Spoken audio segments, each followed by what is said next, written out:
Greetings and welcome to 5 Play Friday. Super excited to be here.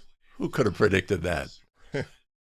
One of the things I want to point out, if you haven't taken advantage already, I have a 5 case play a day scenario where you sign up every day for 30 days, 5 case plays, National Federation of High School in your inbox to keep you fresh, keep your saw sharpened as we approach the upcoming season. I'd like to introduce our special guest today, Chip Clark. Chip is a men's college and high school basketball official. He's the training coordinator for his local high school officials association. He's a marketing consultant, a statistician with the Orlando Magic and the Lakeland Magic, and also now an admin at Deep Dive Ref. Chip, how are you today? Great to see you. I'm doing great, Greg. Thank you so much for having me on, man. I'm excited that right out of the gate, I get to be on your first live show of the season, man. It's going to be great. I'm looking forward to it. Thanks so much for joining us. Chip has brought in some plays for us to look at. So we're here to look at plays. We've got Chip. He's provided some clips for us to look at. We're going to analyze all the things. Let's get started with our very first play.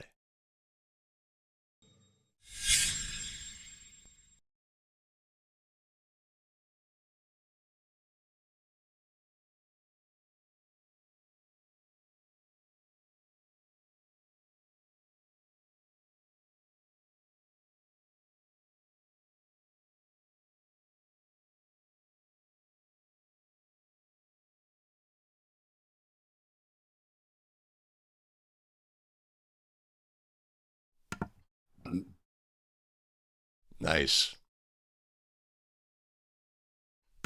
All right, so let's go ahead and take a look at this first play.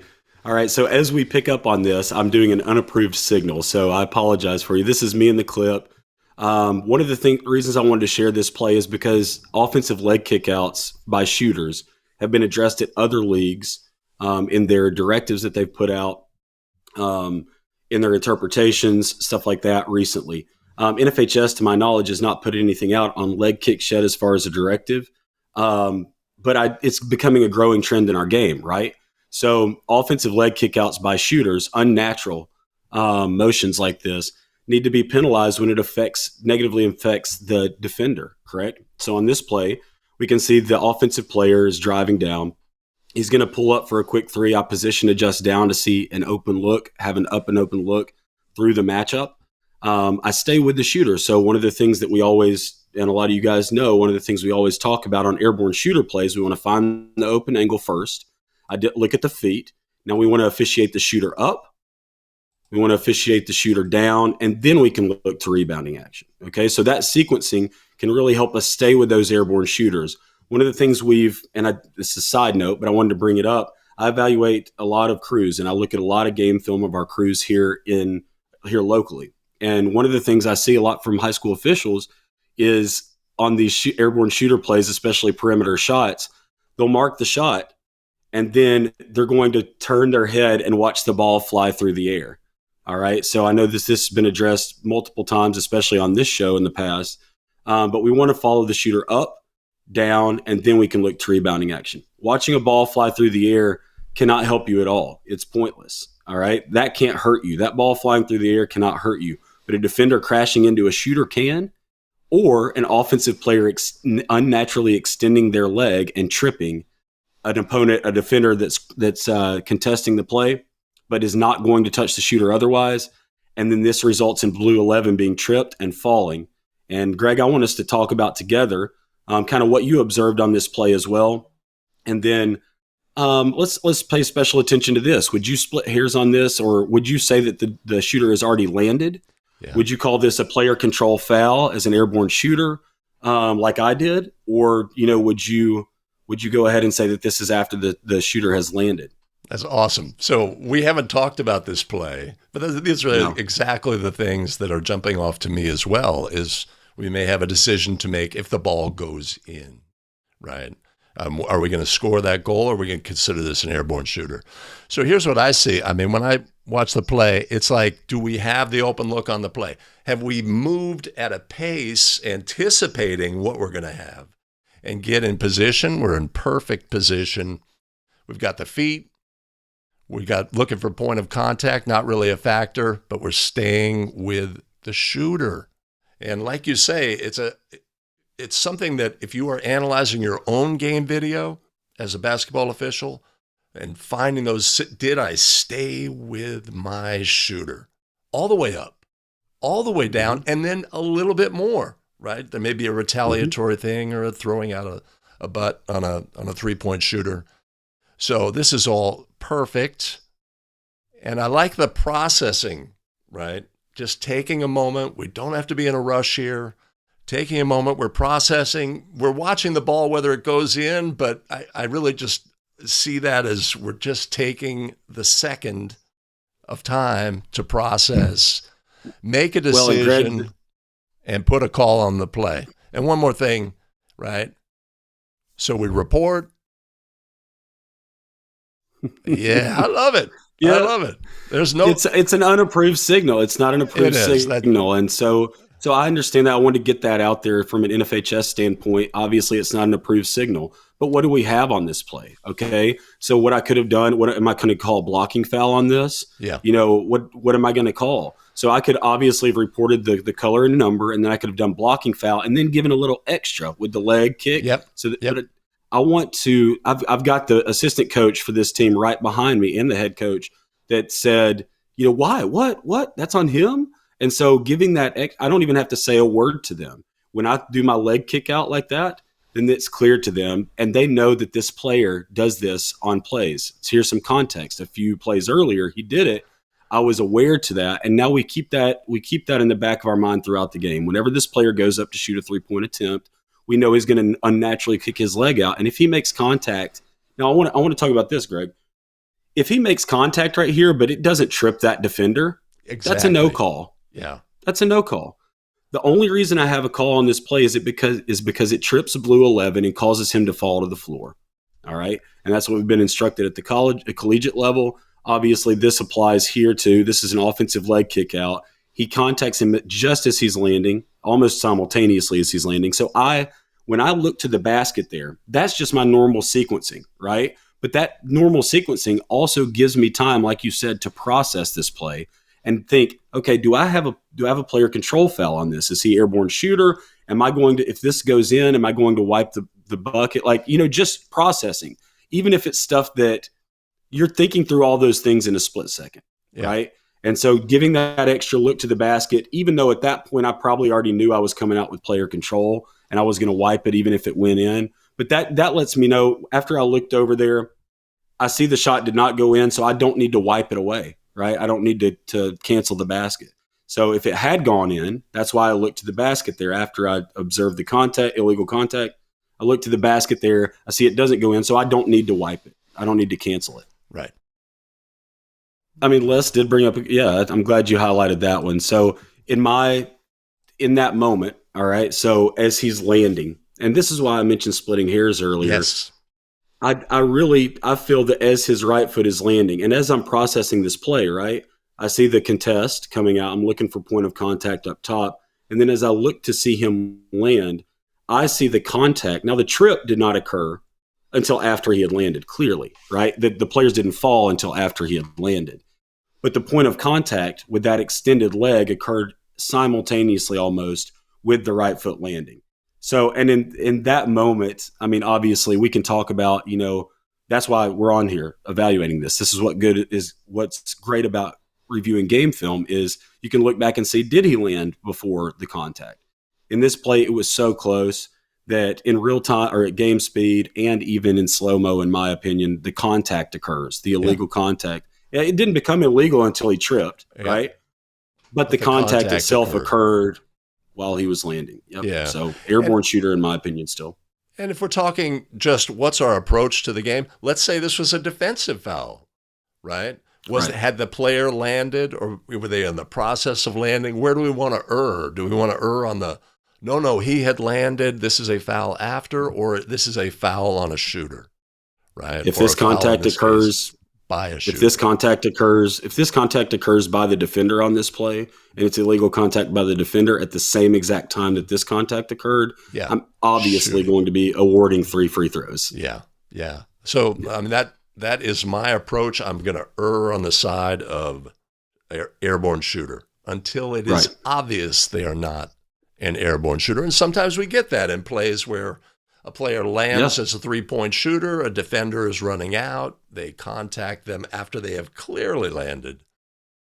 So, but I think we share a common view that we're going to err on the side of shooting here. Yep, absolutely. I definitely share that view with you. And then obviously, I'd be remiss if I didn't, just reiterate the NFHS's directive on using the player control and team control signal in this situation for all these plays. Now, I know it doesn't necessarily apply here to team control or this, that, and the other, but, just making sure we're not doing the punch signal on this, just to reiterate NFHS's directive. Very strong, very strong. And Mark, is with us, clearly an airborne shooter. I mean, we could pick nits and say, look, no, his right toe had touched the floor before the leg, right? But we have to have a practical, real-time philosophy of how we're officiating. Well, that's a fantastic play to get us started. Let's take a look at play number 2. Maybe of his career. That's the 2, Jordan.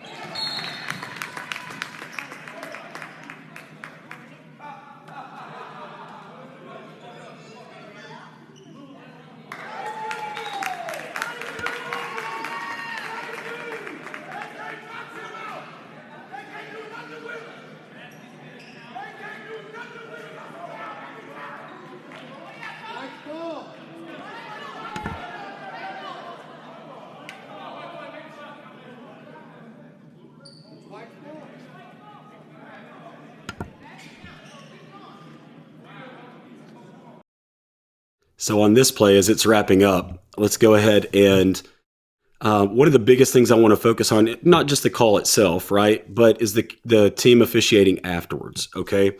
So obviously on this play, we've got some different moving pieces here. We've got a shot attempt going up. We've got the lead officiating the low block action. We've got a hook and hold, in my opinion, but we're gonna end up going with a foul on the blue player. All right. So now on this play, the biggest thing I want to focus on, and we'll come back to the play itself, is the communication by the crew. Okay. When we come together the first time, we should get all of the information. All right. We should talk about all the things, like Greg likes to say, right? All the things. We're going to make sure that, so we do see the shot attempt is successful. The try is successful. All right. By the white team. So we have a foul on the blue player. If that's going to be the call, great. We're going to come together as a crew. We're going to find out, okay, hey, the try was successful, partner. We got to score that basket. All right. Now, who was the foul on? Okay, you had the foul on the blue player, the defender. All right. Now, since it was no team control on this play and the foul occurred here, we're going to score the basket, and then white is going to have the ball for the designated spot throw in on the end line. Good? We good? You got anything else? We're good? All right, break. And then we don't have to come back together. Yeah. On these things, when it comes to team officiating, we want to make absolutely sure we want to make sure we get the play right first and foremost. That's the number one priority. Get the play right. We want to make sure it doesn't lead to any other errors. All right. So in our communication, we talk about all the things. We try to do it as quickly and efficiently as possible. Right. Yep. So that's why knowing the key points that we need to talk about when we come to that huddle real quick is going to help us. You just only ask about the key pieces. Only give information on the key pieces here. All right? You give that, and then we know how to proceed. Instead of having to come back together again, it gives the appearance that the crew doesn't know what they're doing. We lose credibility with all key stakeholders in this situation, and then they're going to be honest the rest of the game, if they weren't already. You know? So that's what I was looking at on this play, Greg. Yeah, that's what really jumps off is, in my own games, right? It's sort of a Keystone Cops moment where we seem to be confused, moving without purpose, etc. And it's just human beings. Somebody up in the stands is going to see the officials move in this fashion. They're going to say, those guys don't know what's going on, right? Because I'm a human being and I'm judging the way the human beings are acting and moving, and there seems to be uncertainty or what have you. And we obviously want to avoid that and show strength and confidence. So what are some of the things that we can do, right? If we are the center official here and we know that ball went in, we're going to score the goal. What's our language? How would you approach the lead right here? And what would you say? Okay, so in this position, so the lead is down in a closed down position as he should when it's over there. He widens out correctly. All right, so here's the thing. We need to have our eyes on that matchup. We need to be ball aware but matchup oriented, okay? The lead needs to be ball aware but matchup oriented. That matchup is the only thing that he needs to officiate on this play. So getting your eyes there a little bit sooner can help with this play. Also, there's potential that White hooked the arm first. There's potential that this could be a hook and hold, and it looks like he caught the tail end of this. Now, we don't have a great angle to see whether or not there was a hook and hold there, who was hooking, who was holding. But at the end of the day, he made this call. Now, if I'm the center official on this play, which good on him for coming in to talk to him, I want to get to my lead before he reports. Yeah. Personally, that's just me. I want to do a light jog in there with a little sense of urgency. Hey, partner, that basket went in. Just wanted to make sure that you knew. Who did you have that foul on again? And then he's going to say blue, whoever. And then, okay, perfect. Score the basket, report the foul, and then we're going to have a throw in for the White team on the end line. Right. And then it's we're not done. In bonus as well. Assuming we're not in bonus as well, that's perfect. Yeah. In this game they weren't, obviously, and so, but that's another thing, a key piece. If they were in bonus on this play, that's other important information you need to bring to the equation in that conversation. Right. So we have a coach who's a bit animated on the sideline. Do we feel that needs to be addressed, or that's a natural result of what we were doing on the court on this play? Right. So in this situation, let's look at it as it goes right here. So he's animated a little bit, as long as he's not, in my opinion, as long as he's not crossing the line, and my threshold may be different than other people's threshold, right? As far as right now goes, I'm okay with it. He's trying to fill out what the play is, who's the foul on, stuff like this. In my opinion, we let that go unless it interrupts what we're trying to do, and unless it crosses the line. That's just me personally. What are your thoughts on that, Greg? Maybe the old trail on this play could say, Coach, hold on. We'll get it straight. We'll get it right, etc. Keep them from, the gesticulations. I mean, obviously They may be confused. They may not know the rule. They may not know that goal will score, etc. And that's key to this play, though, Greg. You bring up a good point, because we need to know and be aware of the situations that may confuse coaches. We know that many coaches probably do not know this rule. We know that if the foul is on the blue team, we know by rule that we're going to score the basket and White's going to get the ball because there was no team control. A coach may not know that, right? And so we need to be aware of that. And so he may be gesturing like, what's the call? Like, what's going on? And he may be a little animated when we say, hey, we're going to score the basket and we're going to give that team the ball back. You know what I mean? So sometimes that confuses coaches. We need to be aware of that, and know that they may be a little bit more animated there. Now, obviously, I'm not advocating for, if they cross the line, not penalizing that. Right. Not a thing here on this play. Yeah, exactly. But on this play, I don't see anything here that's out of the ordinary, especially considering this is an atypical play. Yeah.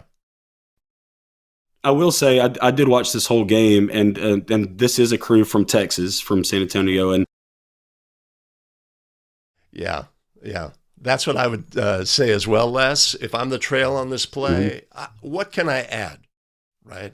As opposed to drifting away, etc. Maybe it's just a word to the coach, right? If they'd step forward, hey, coach, we got it. We'll sort it out. We'll let you know, right? Just to calm them. I mean, that's what they can offer. They're obviously going to be looking at big picture. They've got two officials going together, right? Aware of player interactions, etc. Broad picture view. But when we ultimately step forward here, that's better, I think. Yeah. All right. Excellent. 2 plays in. Let's take a look at play number 3.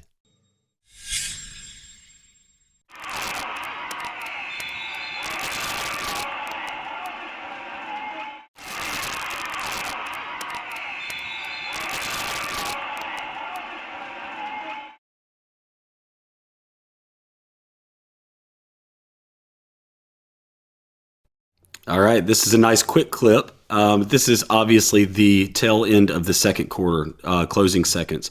There was you can't see right before this, but there was a quick steal, turnover, and then the white player proceeds to run up the court. Obviously, in this situation, if I'm the center official, let's start there, okay? The center official transition. I know I'm not responsible for the clock necessarily because I'm table side, but in this case, you can't see it, but the clock is on the other end. Once I pass, once I see that I don't have a competitive matchup in the middle of the court and he clears center court, I want to peep there just to make sure I want to peep the clock just to make sure I know we're coming down in the final seconds right here. See how much time we have left. Good job by the new lead on this play, staying attached to it, as well as the center official. We do obviously have a shooting foul on this play. The blue player does illegally contact him on the arm, but there's a lot to look at on this play, right? There's a lot in real time that we need to be looking at on this play, and each of us need to have information. Now, the new trail, who was the old former lead, is going to be caught way back there, so they're not going to be much help. We know that. But the center and the new lead are going to have to adjudicate this play properly, all right? We got to look at a few things. We got to look at player location. We got to look at airborne shooter. We got to look at the defender contesting. We have to know the clocks. We have to listen to horn. When did the whistle occur? A lot of different things. And now we can't hear the audio on this play because it was terrible audio from NFHS Network on this one because it was a raucous crowd and it was just super over the top audio. But I can tell you on this play that so we have the shot is released, the contact occurs, the horn sounds, and then immediately after is the whistle. Okay. So shot is released, contact on the arm, but horn sounds here, and then we have a whistle. And the official's stopping the clock, right? Mm-hmm. So I love the fact coming together for team officiating on this. If the trail is going to end up coming, the new trail is going to end up coming into this conference with the lead in the C, but they can't contribute very much to this. Yeah. You know what I mean? They can only maybe contribute if the shot was released prior to the horn, because that's their clock, right? They're responsible for the clock as the outside official opposite table. But they're not going to be able to contribute much to this play. The lead and the C need to get their heads together on this, which they did, and rule that this is a 3-point attempt. This is atypical, right? It's one of those things where the player clearly lands well inside the arc. Yeah. So if we don't identify player location properly as before he becomes an airborne shooter, then we could. And in this case, our new trail came in and said, I think he was, on the line, or I think it was a 2-point attempt. And luckily the C and the L did not listen to that because he was way back there. But they come together. They ended up getting, I know, right? You don't come with that information from Don't come with that information. Well, first of all, you can't say I think, right? I don't need your thoughts on this. You're way back. You're 60 feet away, brother. But anyway, the C and the L come together on this. They talk about the play. Now, what are the things we're talking about in here in this conference? Greg, go ahead. Well, talking a lot, was the foul? Did the foul occur before the horn? That's right. The key thing. Did the foul occur before the horn? Regardless, rather, of when the whistle sounded, did the foul occur? Do we have any information about time on the clock? Right. Let's say the center in this instance said, when the foul occurred, I glanced, it was 0.2. Or maybe they have no information on that front. Right. Because those are the two key things. If this same foul occurred after the horn had sounded, then it is not a foul. It is just a common action. It doesn't rise to intentional or flagrant. And so we would not have that. Right, so we need to determine when the foul occurred. We need to determine whether it was a 3-point shot, and we need to determine that if it did occur before the horn, do we have any information that we could put time on the clock? Because in the absence of that, if the foul occurred so close to the horn that the timer was not able to stop it, then there would be no time on the clock. Our players going to attempt the free throws without anybody in the lane. Players must remain on the court. Teams may not go to their locker room, etc. All the things. I love it. All the things. I love it. So I'll tell you what they did on this play. They actually did it correctly. So the contact occurred just prior to the horn. The center official had a better angle of the clock, so he peeps the clock as soon as contact while he's blowing his whistle. He had 0.3 seconds on the clock. Nice. All right, so he comes in with that information, even though he's not necessarily responsible for this. This is all the things, though, right? We need to have information. We know our trail is way back there. He's not going to be able to help much at all on this. So, because it was a quick turnover. So we come in, they bring the information, they talk about it. The new lead says, I'm certain he's behind. He left the floor from behind the 3-point line. His location is behind the 3-point line. We're going to be shooting 3 shots. The conversation goes like this. We're going to be shooting 3 shots. We know that the contact occurred just prior to the horn. Do you have any time on the clock? Yes, I have 0.3 seconds on the clock. All right, so we're going to have lane spaces occupied on this play. They go to report it to the table. They come back. They allow white number 1 to shoot his 3 free throws, and the blue team has 4 players on the lanes occupied, and white doesn't have any. So they handled this play correctly, but this is just a good line of thinking. Like, if that contact occurs, then you have horn. So contact, the illegal contact, then the horn, then the whistle. What are just knowing what are the situations in which we're going to have the lane spaces, the free throw shot with lane spaces cleared, or what when we have no time put back on the clock. Just knowing those things can help out. Absolutely. And of course, this is the end of the second period. The same play occurs at the end of regulation, and the impact will be even greater. So we want to have everything buttoned down. I like to suggest that whenever we have anything atypical or that involves communication, or we have to sort out multiple things, is apply that same situation to an end of game, tie game, 1-point lead, etc. When our decision making and our dotting all of our I's and crossing all of our T's will have maximum impact, and we're at the greatest risk of making a mistake. Absolutely. And listen, great point in the comment sections too. And one of the other things I wanted to address is the coaches, right? This is a situation in 2 teams which their assistant coaches like to stand when there's a whistle, and sit down. We've got to address that. Who's going to address it? We've got the center official and the lead coming together. The trail is not going to be able to contribute much to this situation. As the trail is running in there, I'd like to see him address not only the white team's head coach that crossed the division line, telling the officials 3 shots, 3 shots. I'd like to, hey, coach, back in your box. We'll get it sorted. Hey, coaches, I need you sitting down over here for blue. Then go join the conference. No, in that situation, as the trail official 60 feet away, you're not going to be able to contribute much to this conversation. You've got to first of all get these coaches back to their box, get them seated, keep order. We've got to keep some order to this, right? So that's definitely something the crew could have done better on this play. I think the trail official, if they come through, so you see the head coach for the white team in the black jacket at the division line holding up 3. He crossed all the way over there. And if you look back at the start of that play, I was going to say, there's not a lot. The center has a lot of room, but he's on the court. The center official has to also be cognizant of not running into the coach right there because he's on the court. So these are things that need to be addressed. And obviously, I've roughed games at this gym too, and there's been times where I haven't addressed it with them too. That's another thing that I wanted to bring up, and I'm so glad that people brought it up. It's not just about your game. All right, we talk about the game being the most important thing, and it absolutely is. In some of these administrative things, we need to make sure that we're handling for the crew that comes after us.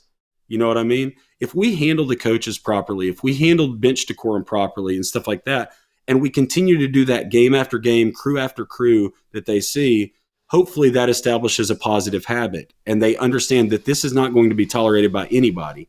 But if we allow it to happen in our game, then the crew comes next game and starts penalizing.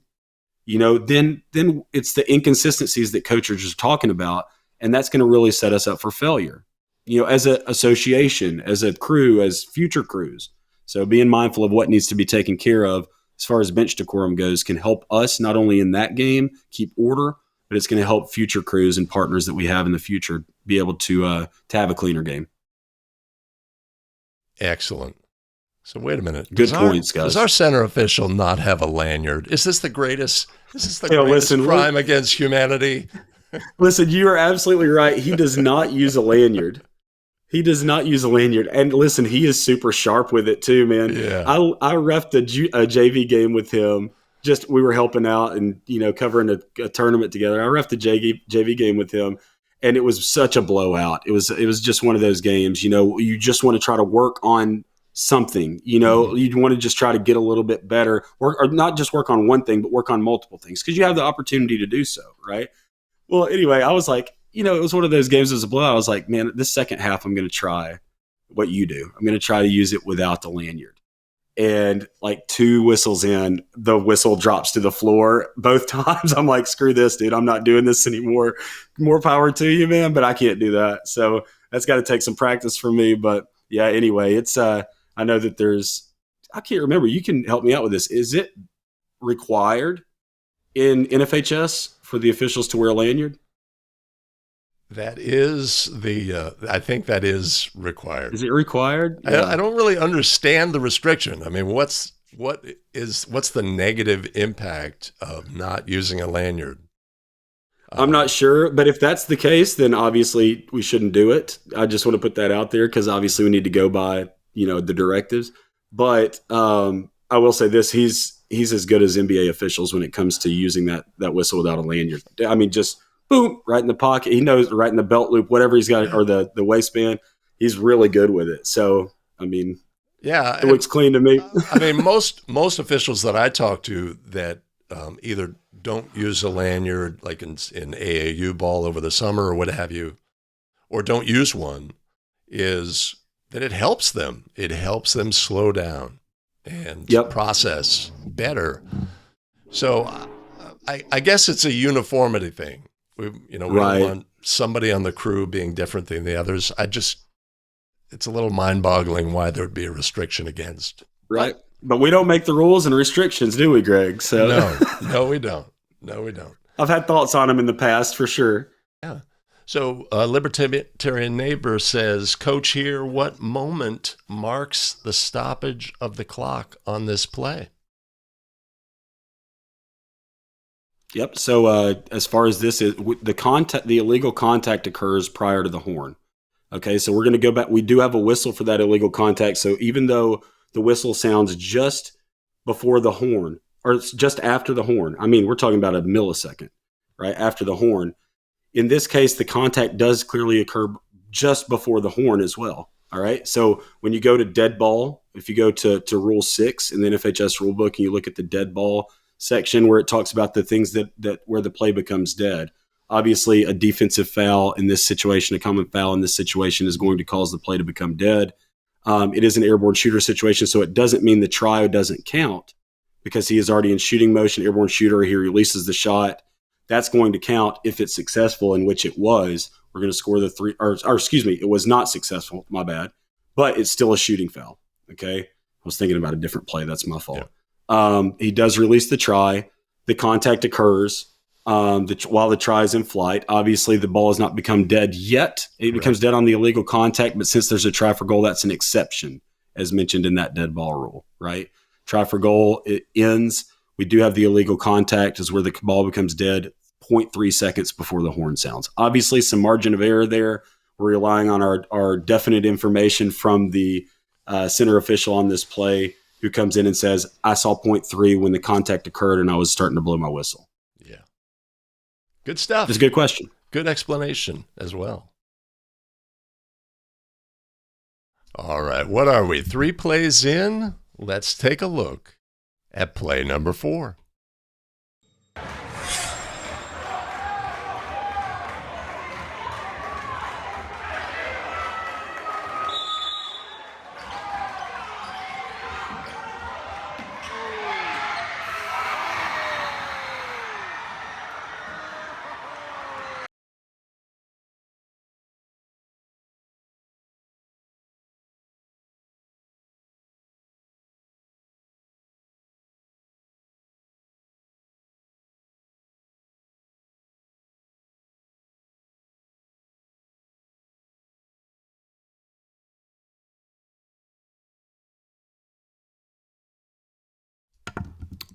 All right, so let's take a look at this play just for some context. As the ball, or before the ball was inbounded or put at the disposal of the thrower, we have 1.3 seconds on the clock. I'm on this crew. I'm the trail in this play. You can't see me, but our crew. And I wanted to point this out. Okay, we got lucky on this play. We got lucky that he missed the shot, and I'm going to tell you why. You probably already know why. Okay.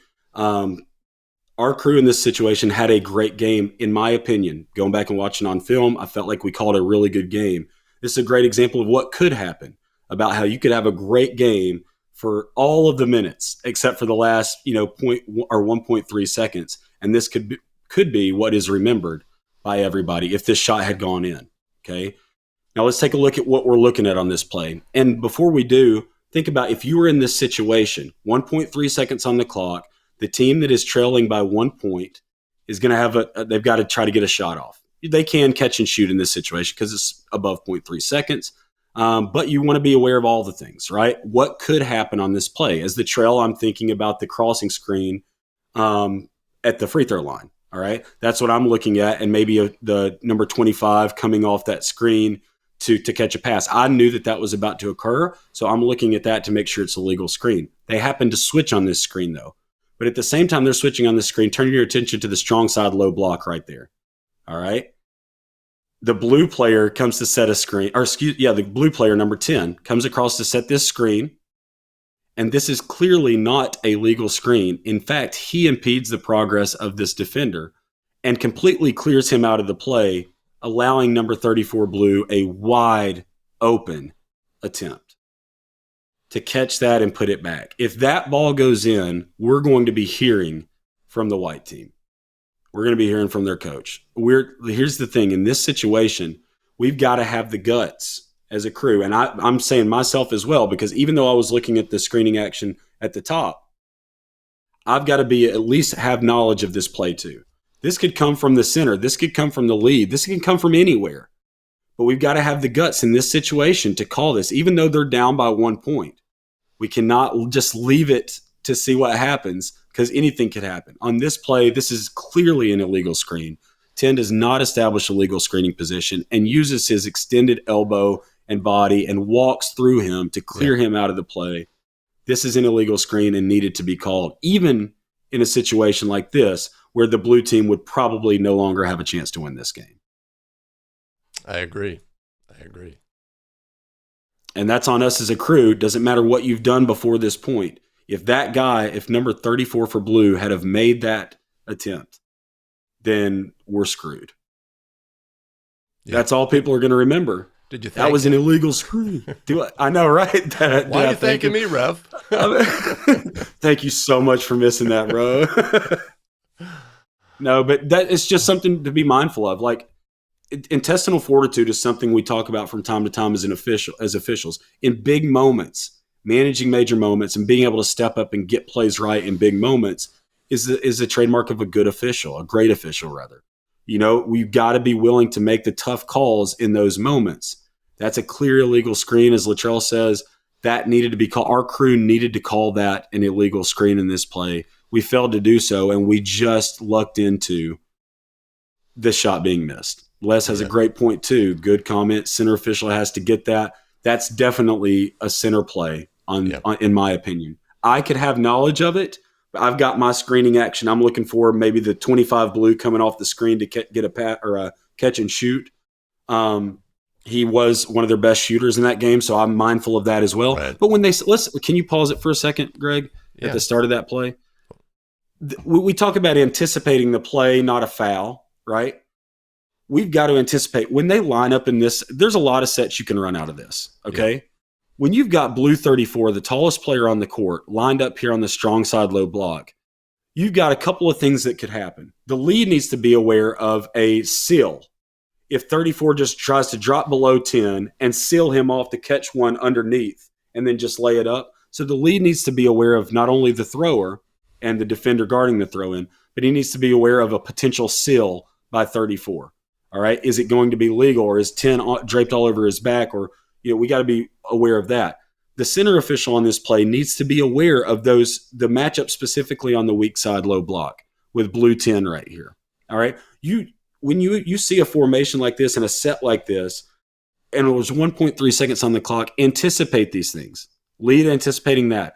Center official needs to anticipate that he's probably going to have some cross screens across the lane on this to try to free up somebody for an open tap or catch and shoot or something like that. I'm anticipating 25 is going to come off the screen and be an option for, the thrower to maybe get something out there if the screen is set legally. So I'm looking at screening action there. When they switch, I turn my attention down there, but it's too late. All right. So being mindful of when they set up in things, going through that, you want to make sure your clock's right. This is an important situation, but you also need to anticipate what could happen so you're aware of it. All right. Those are the things that usually happen when you see a set like this, when there's 1.3 seconds on the clock and you've got the tallest player on the floor on the strong side low block. You got to be ready for that. Make sure the screens are legal and respond accordingly.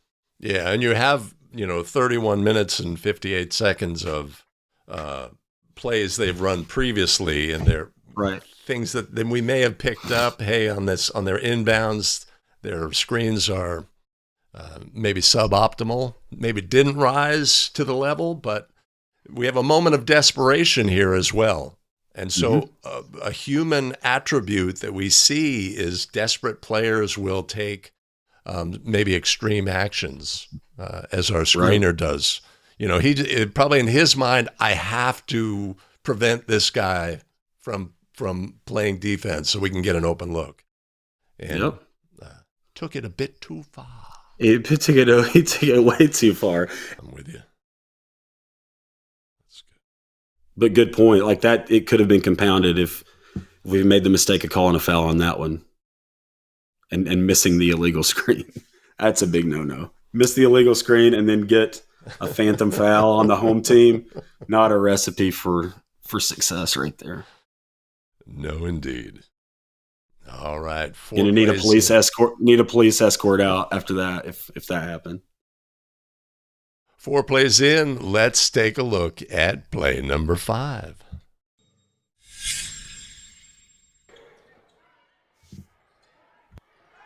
And rebound. Here's Brill. Tied up quickly. And so now loses the ball and then gets called. And that will be the 13th team foul this half on Andrew Jackson. I thought we were on the gridiron on that play. Loose ball, guys hitting the deck. And with today's appearance in the Final Four, Andrew Jackson is now tied for 4th all-time in tournament appearances. This is their 52nd tournament appearance. They made their very first one. All right, we're going to see 34, his second free throw, be successful as well. Here's some context, okay? Boys state semifinal game a couple of years ago in Florida. All right, pretty good crew on this game. In fact, one of my good friends, who's a really high-level women's official, is on this game. Very good crew, but we see on this play, it's a good pain tolerance at first, right? That we got a loose ball, all that stuff. But then we see the black player grab, and we're going to need to make sure who he grabs. White 13, correct? We see the lead official on this play call the foul. We're in bonus. He literally points to the free throw shooter and says, "Go shoot the ball." All right, you're the shooter. As a center official on this play, we have to know who the shooter is. Have to. Our lead literally pointed directly at him. This is the player who was fouled. He pointed down to go shoot the free throws. Now, watch this. After this play occurs, after the calling official, calls the foul, points to the identifies the shooter, and says, "Go shoot your free throws." Watch the head coach for the white team. Yeah. So 34 is walking in to dap up his player, his teammate. Now, 34 is hanging back here. He knows he's not entitled to these free throws. But the coach says, "Hey, go shoot these free throws." What's important about this is this player ended up having 28 points in this half. He's clearly their best player. He ended up scoring 39 points in the game. This is just he ended up going 21 of 22 from the free throw line. Clearly, the coach knows this is their best player and their best free throw shooter. Let's pull a fast one on the officials. Hey, go shoot these bonus free throws. He goes down there and he knocks them both down. Okay. The reason I'm bringing up this play, I did this before, and this is a learn from my mistakes type thing. I did this a year earlier than this, in a rivalry game, I called an intentional foul. I pointed at the offended player. All right. And I pointed at the offended player of who is going to be attempting the free throws. I go over, signal the intentional foul. A player lines up for the white team in this case. And as soon as he does that, the visiting coach, who is the offending team, says, "Hey, Chip. That guy wasn't the one that was fouled." And it was a pants down type of moment. Like, we got caught with our pants down. No, I went to all our other 2 officials on that crew. And I'm using me as an example on this because this happened to me. I'm not pointing anybody out on this. It can happen to anybody if we're not on high alert. I went to our crew on my play. I said, "Guys, do you know who the shooter was? I'm almost certain it was not white number 10 that's standing at the free throw line, who's their best player." And they did not know either. And I said, "Okay, I just got to go take it." Because I can't. I went to the table. I even tried to solicit our official scorekeeper on that play too. Like, everything. Nobody had knowledge of who was fouled. I couldn't remember. And I had to tell Coach, "I'm sorry. I can't take this player off the line unless I'm positive who I need to put on this line." And it was a moment. And obviously one that didn't end well. When you have things like that, you never forget them. Yeah. So let this be a lesson to you guys too. If you see these things happening right here, and this is a state semifinal game, this is clearly the best player, and you can clearly see the coach go tell his best player, who was not entitled to these free throws, to go shoot this. The same thing happened in my play too. The coach told that player to go shoot the free throws. In this case, what is the correct ruling when you identify it? All right. If we were to be after the first free throw, 34 attempts at the first free throw, it's successful, and you identify the lead the neutral or the center official, identify, dude, that guy shouldn't have been taking those free throws. I clearly pointed at white 13. This is why it's important to put the right person on the line and identify your shooters. And this should be a team or a crew thing, right? That center official has to know in that situation, and the lead needs to do a better job of communicating who is going to be the shooter, all right? He points at him, that's great. The center official needs to see white 13 and follow that player up the court. Hey, 13's my shooter. At least call it out. 13 is my shooter. You know, he did. Because if that doesn't happen, he did. If you watch it here, right here. Well, yep, he points I guess at the what guy. he's doing is saying, "Hey, we're shooting," and he's asking for the ball as opposed to identifying the player. Identifying. So a couple things jump off to me. First of all, one of these players is different than the others. Right. And it should be, our brain should be able to process that. The actions of the coach here, right? Is that an unsporting action? That's a question. When we would determine when we're going to potentially penalize, and what would the penalty be in your state final, where you don't want to screw things up. And needless to say, it's a player technical foul. It's absolutely a player technical foul if they attempted on the player who attempted the free throw that he was not merited. Yeah. If it's a player technical foul for attempting a free throw that's not merited. So if we would have discovered beforehand, which we should do, before we put that player on the line and administer the free throw, we need to say, wait. Hey, something's not right. At least come talk about it. Something's not right. That's not the shooter, is it? That's not the guy who was fouled. And then that would have led the lead to be like, no, clearly that's not the guy that was fouled. It was the guy I pointed at, white 13. Yeah, but if you recognize it after he attempts the first free throw, then obviously that is a player technical foul on white 34. Yeah. Well, so there's a couple, there's so much here on this play. Yeah. Right. But first of all, a lot of times, like in your situation that you described, the game helps us as a crew. Somebody says, hey, wait. No, that's not right. Or the players say that he didn't get fouled. Right. We get those signals. Helped on this. Right. And that was missing in this instance. And so we're left out to dry. But what I find is most often the stakeholders in the game will alert us and help us. One of the things that we are always at risk of in free throw scenarios is what I like to say, a little me time, right?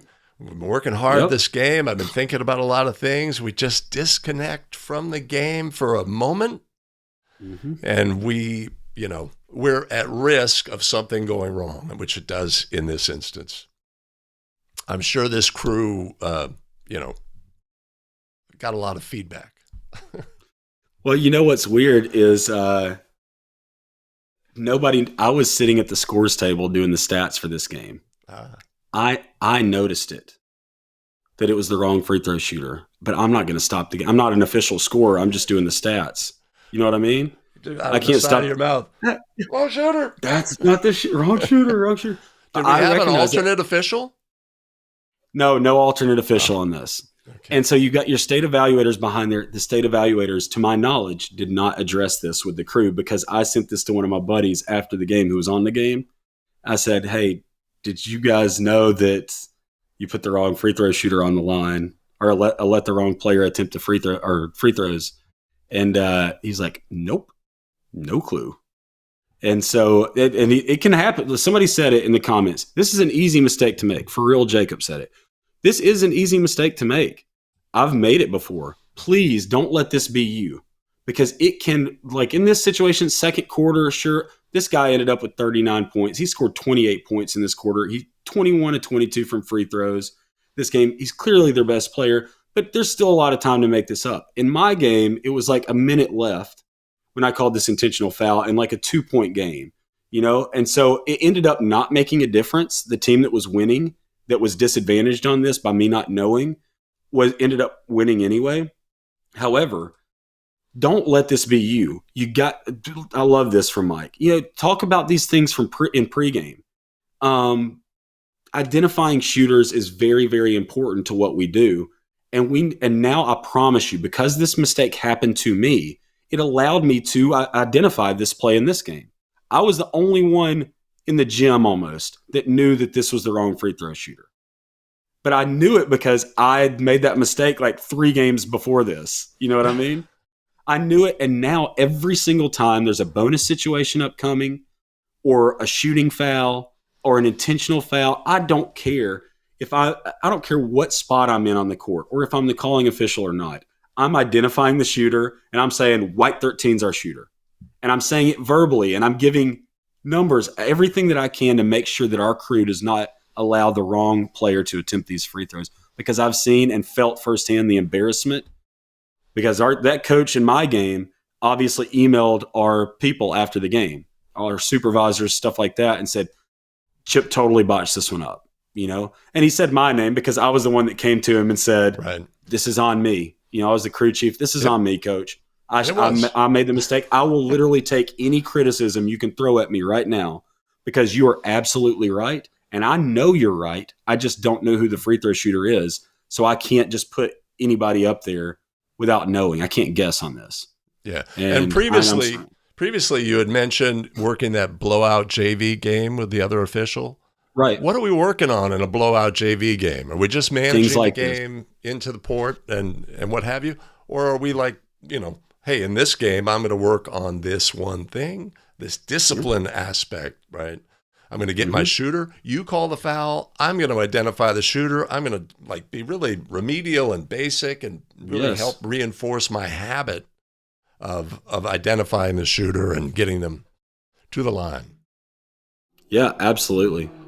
Those are the games you work on these things. If there's, and I don't know if you guys do this like I do, but one of the things, I have a black book right here, and this is my black book of things that I need to work on at any given time as an official. Things I've identified, things that people have told me at camps, college camps, stuff like that.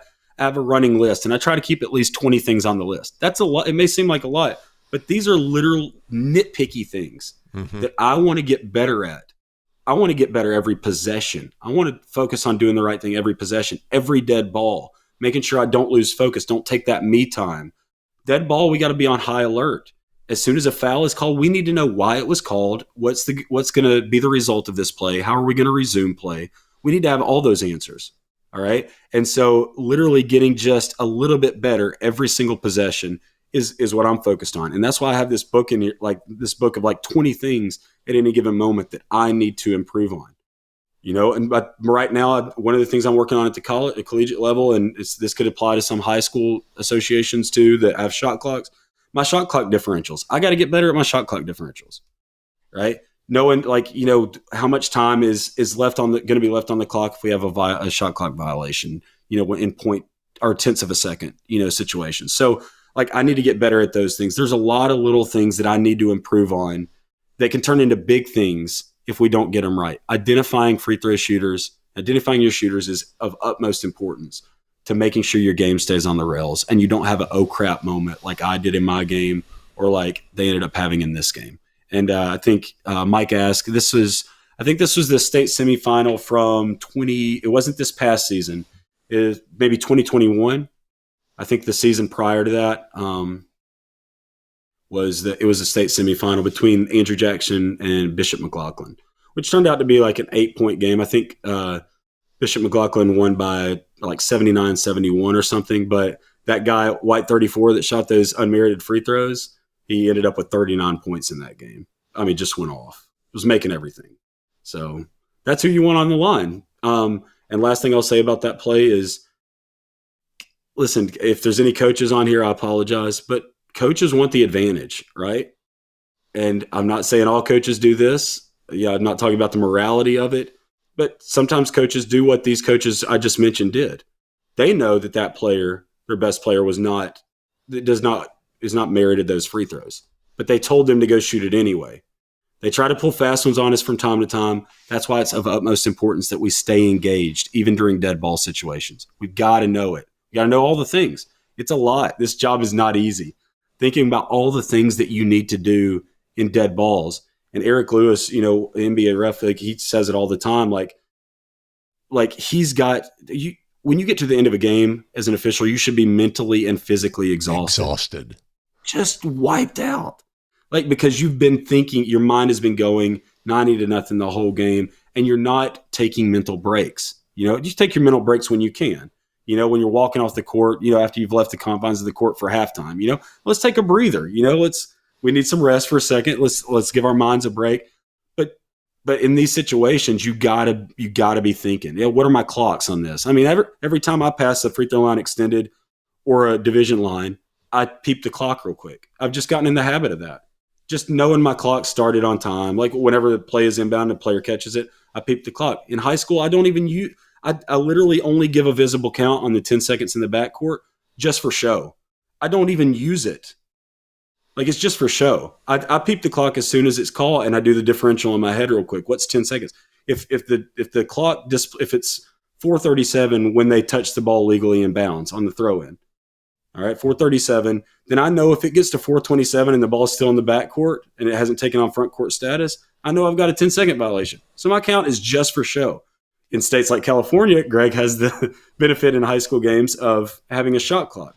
So he knows if it gets to 25 seconds on the shot clock, then it's going to be a 10-second backcourt or 10-second violation. Do you have to do visible counts? We do. We have. My understanding is that for the upcoming season, we will be using the shot clock for 10-second count. It's perfect. So. I love it. I'd love it so much better. And Florida just allowed for us to adopt shot clock this year. Now, a lot of schools that we officiate and areas that we officiate are not going to have it this year due to funding and stuff like that. But I think by 2 years from now, I think they should be able to have it, it should be mandated, I believe. But we may be, if high school officials that are on here from Florida, you may be working some games this year that feature a shot clock, So, brush up on those rules in NFHS rule book. It has some things. Now, obviously, state adoption, the state could have some different shot clock rules in there or directives for you. So make sure you brush up on those as well. All right, fantastic. Well, Chip, I've kept you for quite a while. Do we have time for one more play, a bonus play? Absolutely. I could talk plays all day, especially with you. We love it. It's the truth. We love it. Yeah. All right. I'm a talker. Jason Hayes has submitted a bonus play. Let's take a look.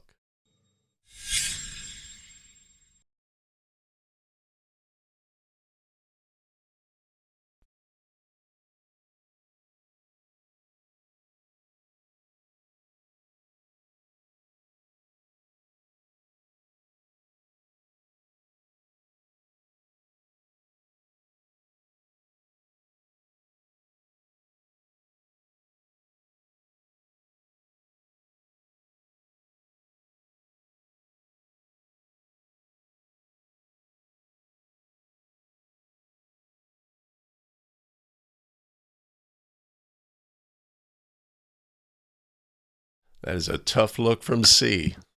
I'll tell you that much. Seaside drives are the toughest on crash plays. Toughest to get right. Let's see how long. Let's see. All right, once the ball is passed over here, lead does kind of go to a closed down position. I mean, let's start with that. Do you think he had enough time to rotate over there? I don't want to be super. He had enough time to want to rotate over. Right. Right. There's no expression from the lead that's what they want to do or feel that needs to be done. Right. That kind of little giddy up thing where you get in the close down position and you're like looking to go. You know, we didn't see that. He was content with staying right there. Yeah. Do we? Obviously we need to pick up the secondary defender here. Boy, it looks like he's looking right at it. But when you see this play, there's no call on the play, right? What jumps off to me is this play needed a whistle. Absolutely. Right? So if we go into our game and we're thinking, when plays need a whistle, let's put a whistle on the play, right? I want to have 100% of information I need to make the correct call. But if I only have 80%, I'm going to put a whistle on this play. If I only have 60%, I'm going to put the fact that the play needs a whistle takes priority over my lack of a complete confidence in the call. That's a great way to say it. And so when it doesn't come from the lead here, I certainly expect it would come from the trail. But he's, don't like to see the disengagement there. And then as a last resort, are you coming to put a whistle on this play as the center? I think on this particular play, you do. I think on this particular play, you patience is the key as the center, right? I think the only open angle on this play is the trail official. That's it. That's the only one with an open angle. Lead's looking through the back of the secondary defender. C's looking through the back of the ball handler. It's a tough play. Seaside drives, we got to be aware of this. Like on seaside drives, we got to do everything we can to try to get into a position to see it. And still know that it could happen so quickly, we may not be able to get into a position. So then but these plays, these kind of crashes right here, it leads to an easy putback layup. We have to have a whistle on this play. You'd love to see it, if the lead passes come from the trail, boop, boop, boop, nice cadence coming in there with authority and, hey, I've got this, this is going to be a charge, and so like coming in with that authority would be great from the trail. And listen, let's be honest, he's in a good position. The trail is low enough to where it's believable. Like if the trail was like I've seen some of our officials stay way high in the trail and stay planted. Yeah, on this play, he's in his home position, which by the way is not the 28-foot line in high school. It's the top of the 3-point arc. He's literally low. He's perfect. Great position on this. If you come in, you're super believable. Come in, boop, boop, boop, boop, and then ship it the other way. Then that is going to be 100% believable.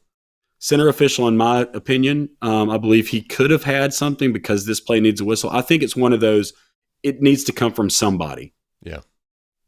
It's got to come from somebody, in my opinion. We do have another look at the play from the opposite side.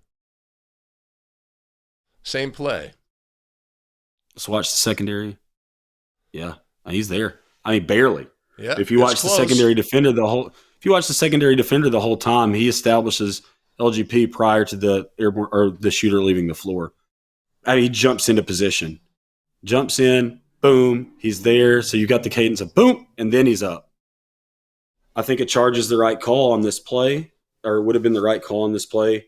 Those are tough, right? But if you watch the secondary defender, you got your eyes in the right place. It makes it a little easier. But this one's still tough, but we can see that was the trails look right there from a higher point of view.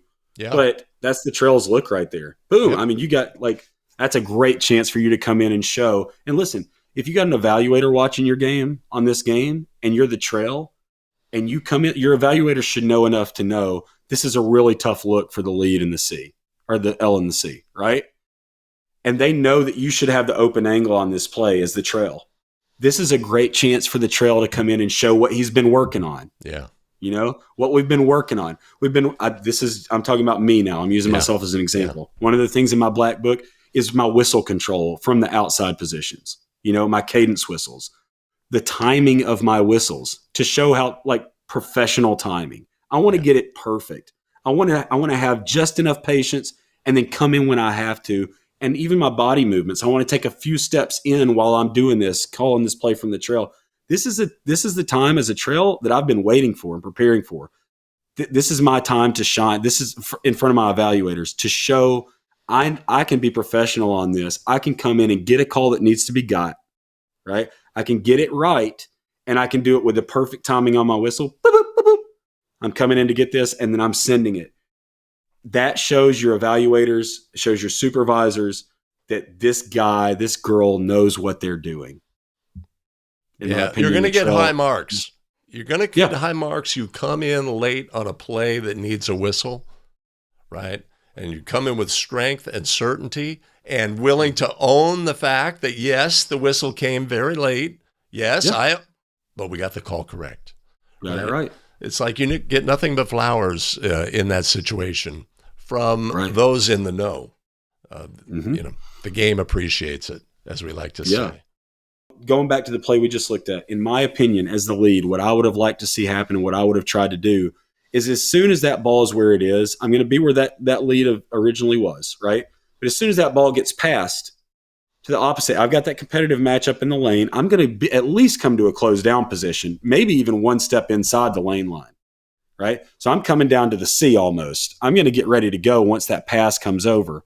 And once it settles down there in the three-point arc, I'm going to go with urgency because I know that there's a strong possibility that it could be swung back, but I know it's a stronger possibility that the floor is unbalanced now, and that's going to lead to a play on that low block.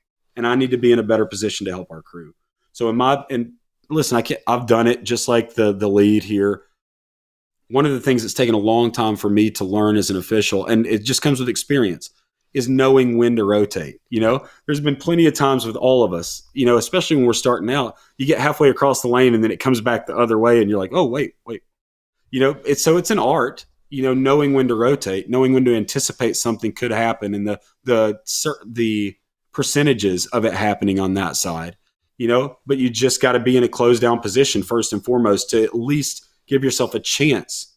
So when that ball swings over to the weak side, I need that lead to get down to that C right there on the Wildcats. I need to get down to a close position and even a step inside of there in anticipation. And then when it goes down to that corner, I'm not going to run, but I'm going to do a very, very quick purpose. I'm walking with a purpose over there, and I'm keeping my eye on my secondary I'm keeping my eye on my matchup and identifying that secondary as quickly as I possibly can once I see that the drive is imminent. Yeah, so if we just look at, take a moment and look at rotation, right? Let's go here. Right, once the ball gets to the wing here, it's caught there at the 28-foot line or, close. It's like, to me, I'm going, right? Or at least I'm poised. And then once that player passes the ball to the corner, I know I have time. Yep. Right. Absolutely. So we go, and then maybe I'm at the D, I'm at the L, and player. I'm turned. Yep. And then we pick up that secondary defender, maybe out at the I. It opens right up. It would have opened right up to the L if he was over there on that I. Yeah. In Wildcat. So, again, we're in that blowout game, 43-point game. We could still work on these sort of aspects, these precision things, making smart decisions, being assertive, recognizing if there's an immediate action, if that guy shoots from the corner, maybe I'm most of the way across, but I'm going to keep back out, right? And practice those so that we're sharp when the game needs it most. That's great. Could you go back real quick at point of contact, or excuse me, just before the airborne shooter leaves the shooter leaves the floor, just to show everybody. I know there's questions about it in the comments. Boom. If we can pause once secondary defender establishes LGP and jumps into legal position on this play.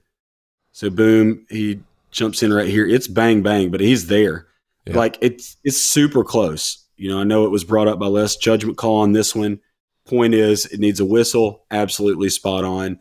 This could be difficult in real time, really difficult. But if that lead is on the I in Wildcats, and he's able to get his eyes to that secondary defender as quickly as possible, then we're going to see, hopefully, even though it's bang bang, that secondary defender jumps into position before the shooter leaves the floor. Yeah.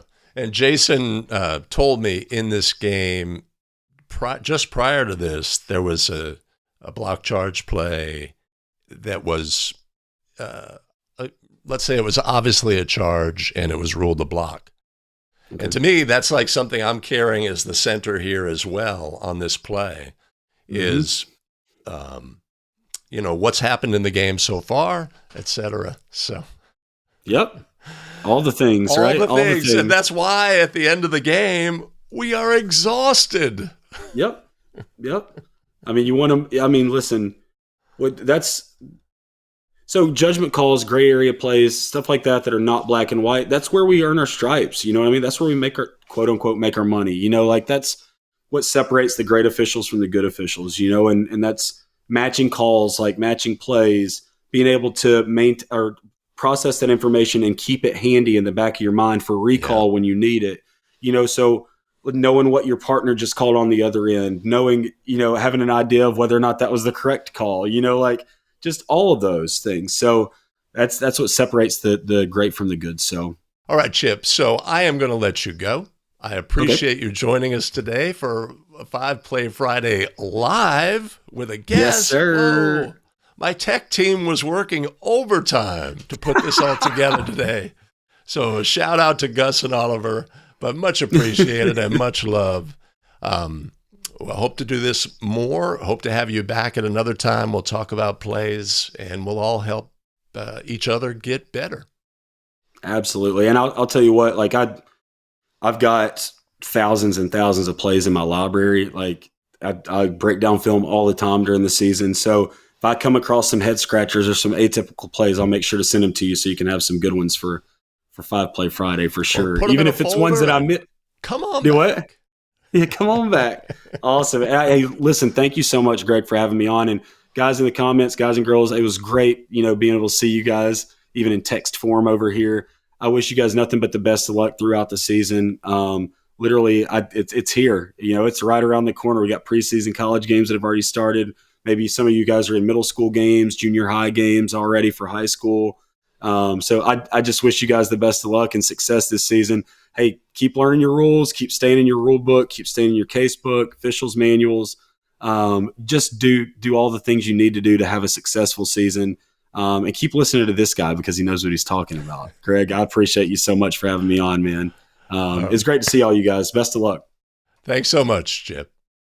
Thanks for joining us today for 5 Play Friday. Be a great time if you want to do all the things. Hit the like, the subscribe, and the notifies so you don't miss out on any of our new content as we start going live every Friday during the basketball season. We have additional video content available for you here. Make your choice. Choose wisely. We'll see you in the very next video.